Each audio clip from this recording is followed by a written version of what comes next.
Are you going to take your SAT test for the first time and you don't know what's going to happen to you? This is the right video to watch. I'm going to take you from the first step on the test day till the last step. So you will feel less stressful and you will feel better while you're taking your test.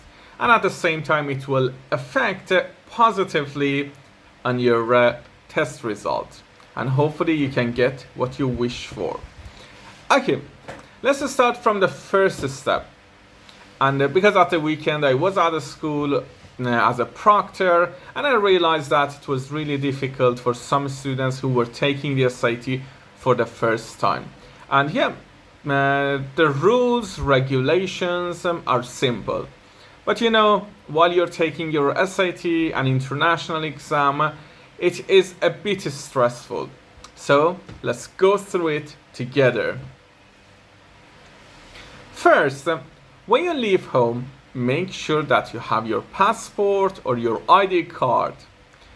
There were some students who didn't have their passports, or they had a copy of their passport, and unfortunately it is not acceptable. When you go to the center, make sure that you have your passport and also your admission ticket. You must print it before going to the center. Without these two documents, unfortunately, they can't accept you. And as you know, we are in a pandemic situation. So in different countries, in different institutions, they require some documents about COVID. For example, in Turkey, they ask for HES code or PCR of the test. So you should show some documents that your PCR result is negative and you are not infected by COVID. It's the first thing that you have to bear it in mind. Now, imagine that you have come to the center. So there will be somebody who is going to check your documents. So make sure that the photo on your passport or your ID card is updated, because sometimes you may have some problems. Because, for example, we had a student who didn't just change the photo of his ID card, and unfortunately the center had to just go through different steps and procedures to approve his identity. So make sure that your photo is a new and recently taken photo. Okay, after that, they will tell you which room you have to go. You have to also find your name, your room name, and generally these pieces of information are written in a specific part of the center. And after that, you have to go to your classroom or to your room, and again, another proctor will be in the room. And he or she will check your identity, again, your documents, so feel relaxed. And after that, you have to find your seat and take a seat. Now you are in the classroom. Generally, they close the centers at 8 internationally in different countries. So make sure that you go to the center at 7, 7:30 in the morning, because it would take 20 minutes or half an hour to just find your seat and your class. And at 8:15, generally at 8 or 8:15, the proctors start reading instructions and giving your answer sheets and also test booklet. But here there are a few steps, a few things that you have to bear it in mind. And I'm going to tell you a little bit what they would read and what you should expect and so. Now, before talking about the instructions, I'd like to tell you about some policies.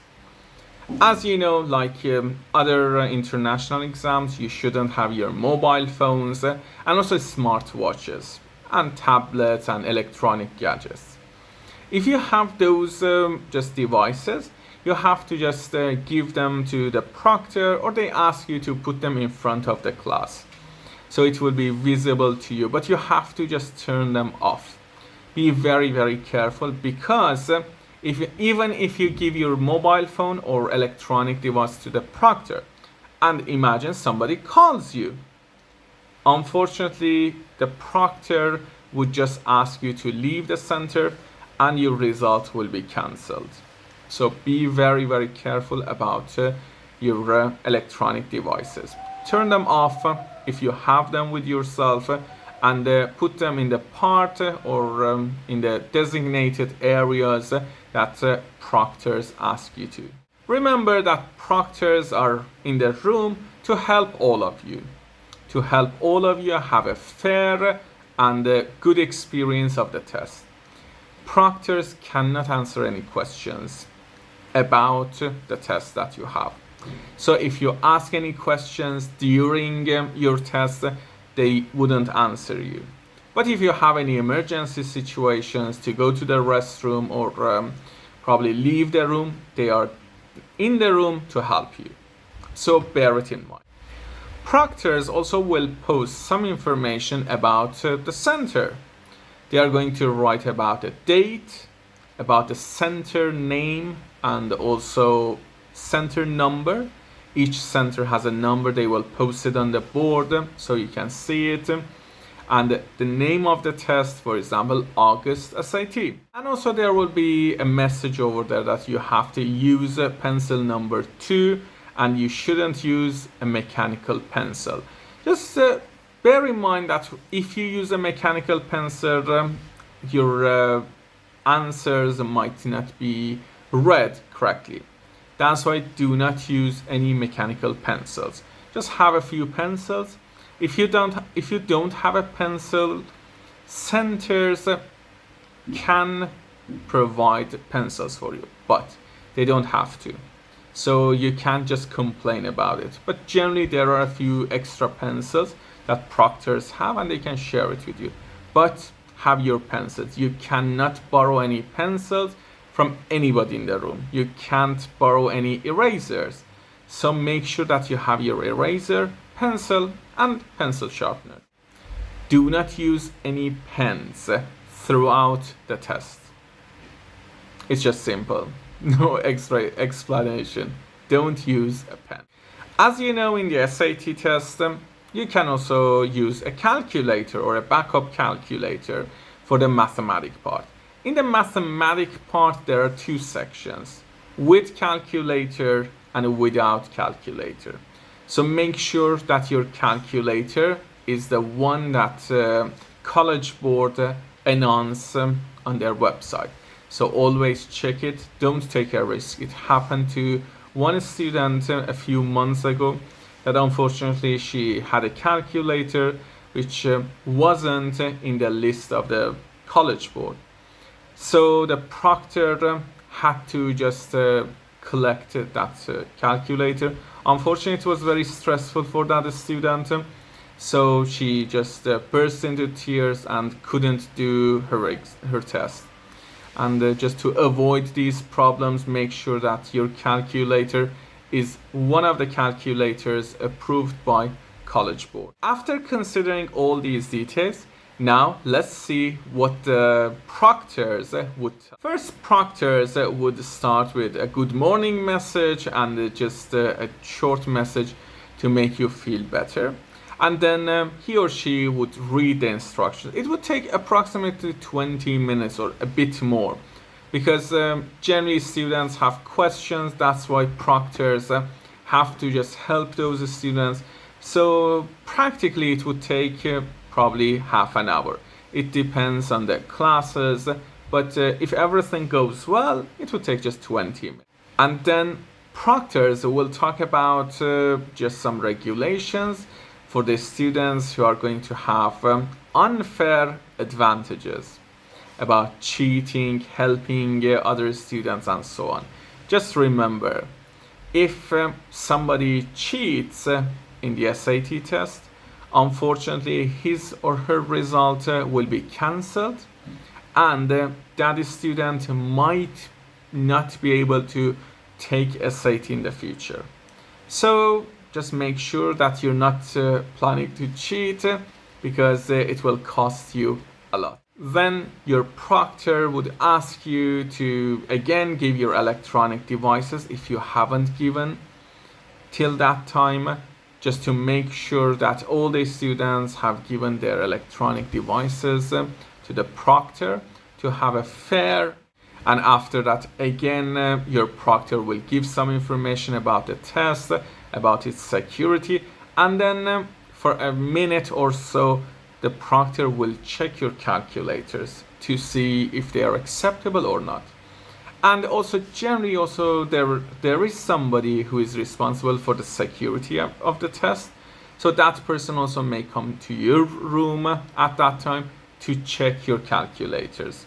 So feel free if 1 or 2 people just check your calculators during the test. After that, the proctor will give you your answer sheet and test booklet, but don't touch them. And in the instructions, they will tell you, do not touch them, do not open them, because there's just one thing in the SAT that you have to bear it in mind. In the SAT, there are different sections. And if you move to the section which is not the current section, unfortunately, your result will be cancelled. And so that's the reason, don't just check it, because some students have a tendency when they get a test booklet, let's say, they just try to move and check different parts to see how many questions they have or the type of questions. Don't do it. So don't touch it, don't move to different sections.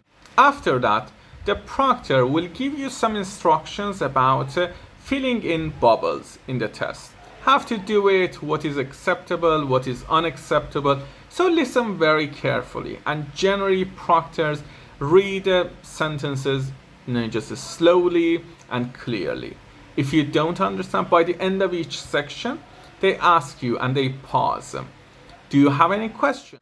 If you have any questions, just raise your hand and the proctor will help you or will reread the section. So don't worry about it. The proctor will read the center's name, number, and some details about it. And he will ask you to write your full name, date, address on the first page of your answer sheet.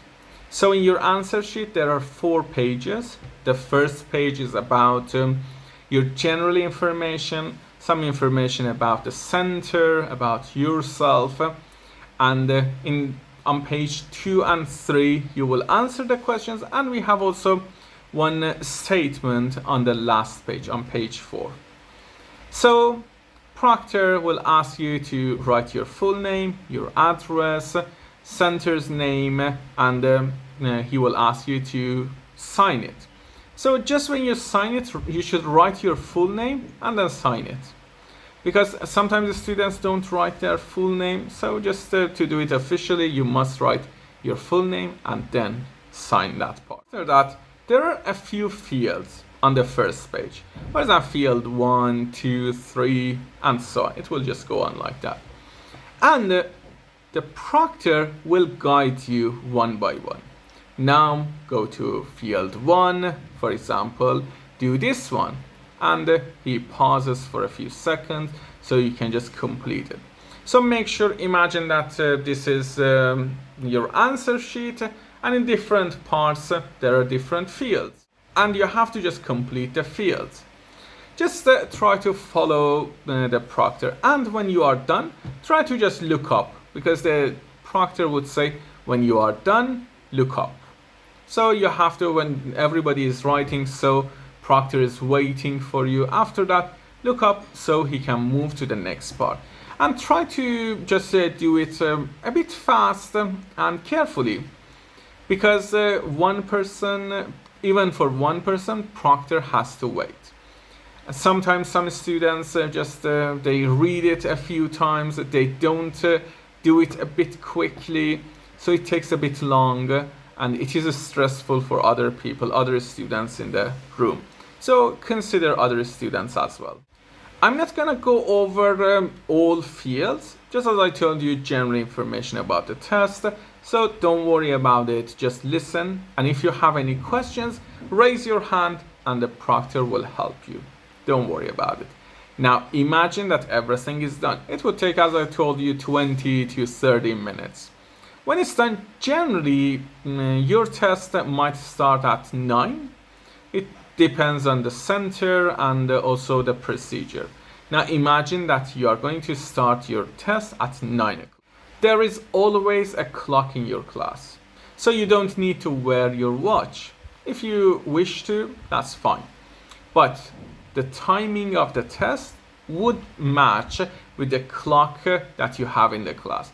So imagine that it is 2 minutes ahead or behind your watch. Just you should pay attention to the clock in the class. That is the reference. After that, the proctor will give you some information again about the test, and the first section starts, let's say, at 9. You have 65 minutes for the first section. In the half of the time, the proctor will announce again 35 minutes left and remaining time, so it will be just an indicator for you to just try to manage your time. And in the last 5 minutes also the proctor will announce it in the class. So generally in all sections, half of the time and last 5 minutes, proctors will announce the remaining time. After 65 minutes, you have a 10-minute break. When you are done, the proctor will read again some instructions. You are done, you shouldn't touch it, put it on the last page that you have. You cannot move to other sections. Be very, very careful, because imagine that you have finished section 1 in 60 minutes. So you want to see, for example, what's in section 2. You cannot move to section 2. If you open section 2, unfortunately, again, your result will be cancelled. So make sure that you stay on the section that you are currently doing in the test. And as I told you, after 65 minutes, you will have 10 minutes break. In that 10 minutes break, there might be a place that students can go, but you are not allowed to talk to anybody in the corridor or out of the room. And generally, proctors don't let all the students out of the class. So according to the policy of the center, there might be just one student at a time out of the class, and there would be also a hall monitor to monitor everything over there. Just if you have your snack, your water, you can drink or eat it over there or in the corridor, in the area that the center provides. But as I told you, don't expect everyone to leave the room at the same time for 10 minutes. If you want to go to the restroom, again, you can go there, but again, you will be supervised. And don't talk to anybody. After 10 minutes, the proctor will start reading the instructions. So imagine that you've gone to the restroom and you are a bit late. Proctors will not wait for you. So make sure that you are on time. Now we talked about restroom or emergency situations. Imagine that you need to just leave the room during the test. Yes, you can do it. You can just raise your hand, ask the proctor. Proctor will ask a monitor. Another monitor will come and take you to the restroom. Or if you have any problems, the monitor will help you. Something that I forgot to tell you is about the first section and its subject. First section is the reading test. After your 10-minute break, you're gonna have your second section, which is writing and language test. In section 2, writing and language test, you're gonna have 35 minutes. Again, the proctor will give you some instructions, and after that, he will announce that you can start. And again, after half of the time, the proctor will announce the remaining time, and in the last 5 minutes. After section 2, after 35 minutes, there is no break.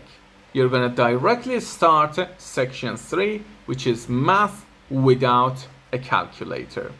So you cannot use your calculator, you should put it on the floor, and then the proctor will announce that you have 25 minutes to do this section. And again, after half of the time and last 5 minutes, the proctor will announce the remaining. And after 25 minutes, you're gonna have a 5-minute break. But in this short break, you can't just leave the room. But if you want to just eat something or have your snack very quickly, you can have it. And then the last part of the test, you're gonna do part 4, which is math with calculator. Last section, you have 55 minutes to do math with a calculator.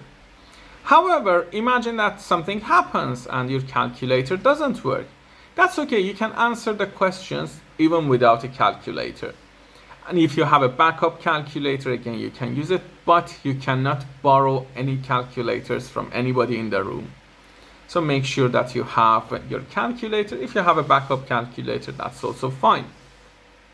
And again, the proctor will announce the remaining time after half of the time and in the last 5 minutes. And when it's done, proctor again will announce that you can't just write anything, stop, then you stop it. And there are just a few steps that proctors will do to make sure that everything is done. So proctor will come and check your answer sheet to see if you have completed everything correctly. For example, the first page, last page, and just I forgot to tell you about the last page. On the last page, just there is a sentence that you have to read and copy it over there. It says that you are the person who is taking the test. So you're not taking the test instead of another person. And after reading and writing exactly with your handwriting, you write your full name and you sign it. That is the last page. So proctors will check also all 4 pages to see if you have completed the fields correctly, if you have signed 2 pages correctly, and if there is a problem, they will help you. They say, okay, you have to do this one and so on. And after that, they collect your answer sheet and also test booklet. When it's done, they again double check everything. And finally, just in a row, they would ask you to just leave the class. And you can also collect your mobile phone, electronic devices, and then you can leave the center. I hope it's been helpful. If you'd like to learn something more about the SAT, about the day, or about different parts of it, write in the comments below. I'll read them. And if those things are in the area of my expert, I will help you and I will record other videos. And don't forget to like this video, because when you like the video that I share on YouTube and when you comment, it just encourages me. So I can just record more videos. Thank you. Hope to see you again on my YouTube channel. Take care.